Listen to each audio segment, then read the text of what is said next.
রাফেজ take vision 21 এর পক্ষ থেকে আপনাকে স্বাগতম। আজকে আরো একটি মজাদার টিউটোরিয়াল নিয়ে আপনাদের সামনে হাজির হলাম। আজকে আপনাদেরকে শিখাবো কিভাবে হাতের লেখাকে খুব সহজেই এমএস ওয়ার্ডে কনভার্ট করতে পারবেন।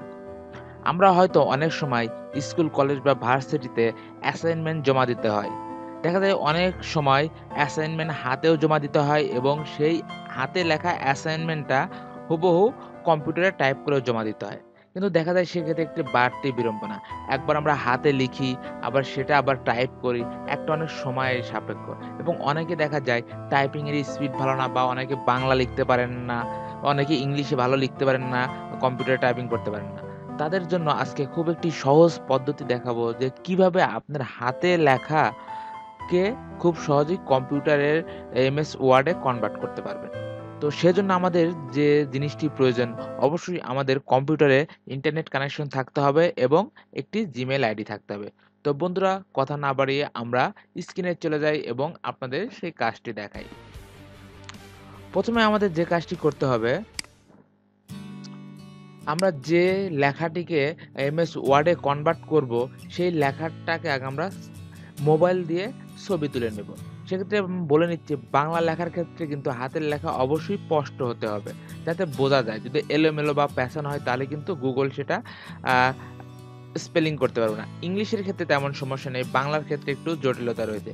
তাই যারা বাংলা হাতের লেখাকে এমএস ওয়ার্ডে কনভার্ট করতে চান, তারা অবশ্যই লেখাটা স্পষ্ট আকারে লিখবে। তো চলুন আমরা মূল কাজে যাই। আমি একটি হাতের লেখা ইমেজের ছবি তুলে রেখেছি। এখন প্রথমে আমাদের জিমেইল ওপেন করে আমরা এখান থেকে মাই ড্রাইভে যাব। মাই ড্রাইভে যেখানে ক্লিক করলেই দেখবেন যে উপরে এখানে ক্লিক করলেই দেখবেন আপনার যে ড্রাইভ লেখা আছে। ড্রাইভে আসার পর আমার যে কাজটি করতে হবে, আমরা নিউতে যাব। নিউয়ে ক্লিক করার পর ফাইল আপলোডে যাব। আপলোডে যাওয়ার পর আমার হাতের লেখাটার যে ছবি তুলেছি সেটা আমি আপলোড করব। ধরুন আমি যেখানে হাতের লেখার ছবিটি তুলেছি, ধরুন এই লেখাটা আমি এখানে আপলোড করব। একটু টাইম নেবে, যার ইন্টারনেট স্পিড যত ভালো হবে সে দ্রুত এই কাজটি করতে পারবেন। এই দেখুন লেখাটা আপলোড হয়েছে। আপলোড হইল কই? এই যে দেখুন, এই যে হাতের লেখাটা আপলোড হয়েছে। এখন আমার কি করতে হবে? লেখাটার উপরে রাইট বাটনে ক্লিক করব। ক্লিক করে দেখুন যে ওপেন উইথে মাউসটা ধরার সাথে সাথে বাম পাশে আরেকটা মেনু ওপেন হবে। এখান থেকে দেখুন, আমি এখান থেকে যে গুগল ডকে ক্লিক করব। গুগল ডকে ক্লিক করার পর দেখুন নতুন একটি ট্যাব ওপেন হয়ে যাবে। এক্ষেত্রে কিন্তু অবশ্যই আমার একটি ইন্টারনেট কানেকশন সম্বলিত পিসি বা ল্যাপটপ লাগবে এবং একটি জিমেইল আইডি লাগবে। দেখুন আমার লেখাটা কিন্তু ওয়ার্ড ফাইলে, গুগল ডক্স ফাইলে ওপেন হয়ে গেছে। একটি মজার বিষয় দেখুন উপরে কিন্তু আমার ওই ছবিটা হুবহু চলে এসেছে এবং তার নিচে দেখুন ওই ছবির ভিতরে যে আমার লেখাটা ছিল, হাতের লেখাটা, সেটা কিন্তু অটোমেটিক দেখুন এই যে আপনার এখানে ওয়ার্ড ফাইলে কনভার্ট হয়েছে। দেখুন এই যে জীবনে জ্ঞানীদের জন্য একটি স্বপ্ন, বোকাদের জন্য একটি খেলনা, ধনীদের জন্য রসাত্মক, কৌতুক আর গরিবের জন্য ড্যাশ ড্যাশ। দেখুন অটোমেটিক কিন্তু আমার এই লেখাটা, হাতের লেখাটা যেটা ইমেজ আকারে ছিল সেটা কিন্তু অটোমেটিক ওয়ার্ডের ফাইলে কনভার্ট হয়েছে। এটা তো দেখলাম আমরা অনলাইনে গুগল ডকে। এখন এটাকে আমরা কিভাবে মাইক্রোসফট ওয়ার্ডে কনভার্ট করব? সেজন্য আমার যে কাজটি করতে হবে, আমরা এখান থেকে ফাইলে যাব। ফাইল থেকে এই যে দেখুন ডাউনলোড থেকে মাইক্রোসফট ওয়ার্ডে ক্লিক করব। দেখুন আমার লেখাটা ডাউনলোড হয়ে গেল। এই যে দেখুন ডাউনলোড হচ্ছে।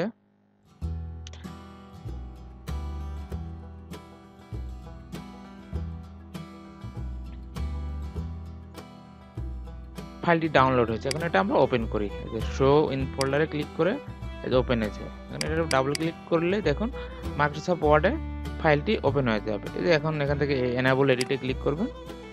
দেখুন লেখা রয়েছে। এখন আমার এই যে উপরে যে পিকচারটা, এটার উপর সিলেক্ট করে আমি ডিলিট করে দেবো। কিবোর্ড থেকে এটা ডিলিট করে দিতে পারবো। ডিলিট করে দিন।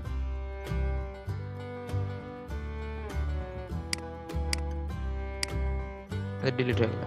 এই দেখুন এখন এখানে আপনার লেখাগুলো চলে আসছে। এখন এখানে আপনার ইচ্ছে মতো দাড়ি, কমা বা যেখানে দাড়িগুলোর প্রয়োজন, এই কাজটা হবে না। এই কাজটা আপনাকে একটু ম্যানুয়ালি করতে হবে।